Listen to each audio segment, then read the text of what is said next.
پاکستان مسلم league نون کے قائد اور سابق وزیر اعظم نواز شریف نے جمعیت علماء اسلام کے سربراہ مولانا فضل الرحمان سے گزشتہ روز ایک ملاقات کی۔ نواز شریف ملاقات کے لیے اسلام آباد میں مولانا فضل الرحمان کی رہائش گاہ پر پہنچے، جہاں ان کا پرتپاک استقبال کیا گیا۔ مریم نواز، شہباز شریف، مریم اورنگزیب اور اسحاق ڈار بھی نواز شریف کے ہمراہ تھے۔ ملاقات میں ملک کی سیاسی صورتحال پر تبادلہ خیال کیا گیا۔ اس حوالے سے مولانا فضل الرحمان کا کہنا تھا کہ نواز شریف نے ہمارے تنظیمی شہداء کے لیے بھی دعائے مغفرت کی۔ انہوں نے کہا کہ ہم نے طے کیا ہے کہ آئندہ بھی مستقبل میں مل کر چلنا چاہیں گے، انتخابی مراحل کو بھی باہمی مفاہمت اور ایڈجسٹمنٹ کے ساتھ بڑھائیں گے۔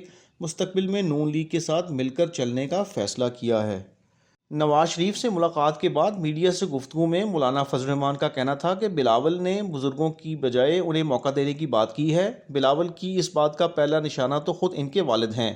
باقی جماعتوں سے بھی رابطے میں رہیں گے۔ جس جماعت کا جہاں حق بنتا ہے اس کو اس کا حق دینا چاہیے۔ ان کا کہنا تھا کہ ہماری توانائیاں ملک کے لیے استعمال ہونی چاہیے۔ اس پر اتفاق ہوا۔ پیپلز پارٹی کے خلاف بھی کوئی انتہا پسندانہ رویہ اختیار نہیں کرنا۔ پیپلز پارٹی سے ارینجمنٹ نہ بھی ہو تب بھی ہم انتخابات میں تلخی نہیں چاہتے۔ ایک سوال کے جواب میں مولانا فضل الرحمان کا کہنا تھا کہ بلاول نے بزرگوں کی بجائے انہیں موقع دینے کی بات کی ہے۔ بلاول کی اس بات کا پہلا نشانہ تو خود ان کے والد ہیں۔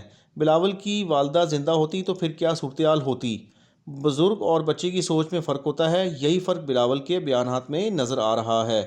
انہوں نے کہا کہ ماضی میں بھی کہا گیا کہ اگر اکثریت نہ ملی تو نتائج تسلیم نہیں کریں گے۔